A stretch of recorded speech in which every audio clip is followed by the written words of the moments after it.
నమస్కారం. రాజమహేంద్రవరం మెయిన్ బజార్లో భారీ అగ్ని ప్రమాదాన్ని అగ్నిమాపక సిబ్బంది చాలా చాకచక్యంగా కంట్రోల్ చేయడం జరిగింది. ఉమ్మడి గోదావరి జిల్లాలో భారీ బజార్ అయినటువంటి రాజమహేంద్రవరం ఈ యొక్క మెయిన్ బజార్లో టాప్స్ కార్నర్ అని చెప్పి పేరుతో ఉన్నటువంటి వ్యాపారం చేస్తున్నటువంటి చిన్ని గారు ఈరోజు చాలా దుఃఖ సముద్రంలోకి వెళ్లాల్సిన పరిస్థితి ఏర్పడింది. ప్రమాదవశాత్తు జరిగినటువంటి ఈ ఘటనని కొన్ని రాజకీయ పార్టీలు ఎవరైతే ఉన్నారో వాళ్ళకి ఎక్కడ రాజకీయం చేయాలో తెలియనటువంటి ఆ యొక్క వైసీపీ నాయకుల యొక్క స్పీరుని ఎన్డీఏ నాయకులు తప్పుపడుతూ ఉన్నాము. వారు చెప్తా ఉన్నారు ఏసీ కోసం ఆన్ చేయడానికి స్విచ్ ఆన్ చేస్తే అది షార్ట్ సర్క్యూట్ అయింది, తద్వారా మంటలు బాగా వ్యాపించినాయి షాప్ అంతా అని చెప్పి వారు చెప్పడం జరిగింది.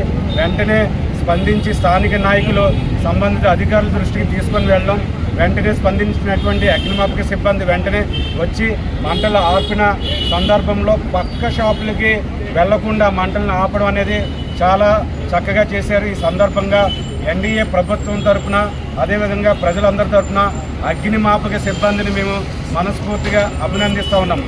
అదేవిధంగా చిన్ని గారు ఈ వ్యాపారం ఈ యొక్క ప్రమాదం వలన ఇంచుమించు 2,75,00,000 రూపాయల వరకు వారు నష్టపోయారని చెప్పి తెలుస్తూ ఉంది.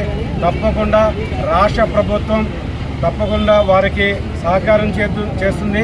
మన స్థానిక ఎమ్మెల్యే గారు ఆదిరెడ్డి వాసు గారు, అదేవిధంగా ఎంపీ గారు పురంధరేశ్వర్ గారు, ఎమ్మెల్సీ సోమవీర్రాజు గారు, అదేవిధంగా తెలుగుదేశం పార్టీ, జనసేన పార్టీ, భారతీయ జనతా పార్టీలకు సంబంధించినటువంటి నాయకులు అందరం కూడా చిన్ని గారికి అండగా ఉంటామని చెప్పి వారికి ఎటువంటి కష్టం లేకుండా మేము చూసుకుంటామని చెప్పి సందర్భంగా తెలియజేస్తూ, అదేవిధంగా ఈ బజార్లో ఉన్నటువంటి వ్యాపారస్తులందరికీ కూడా ఒక సూచన చేస్తూ ఉన్నా, ఇలాంటి సందర్భంలో ఒకరికి కష్టం ఏర్పడినప్పుడు మనం అందరం కూడా సహకరించాలి అని చెప్పి సందర్భంగా కోరుతూ మీ వంతు సహకారాన్ని కూడా చిన్ని గారికి అందించాలని చెప్పి ఈ సందర్భంగా నేను తెలియజేస్తూ, కొన్ని ఇలాంటి అగ్నిమాపక ప్రమాదాలు ఏర్పడినప్పుడు ఇబ్బంది లేకుండా మీరు ముందస్తుగా కొన్ని జాగ్రత్తలు కూడా స్వతహాగా మీరు కూడా తీసుకోవాలని చెప్పి ఈ సందర్భంగా నేను తెలియజేస్తున్నాను. నమస్కారం.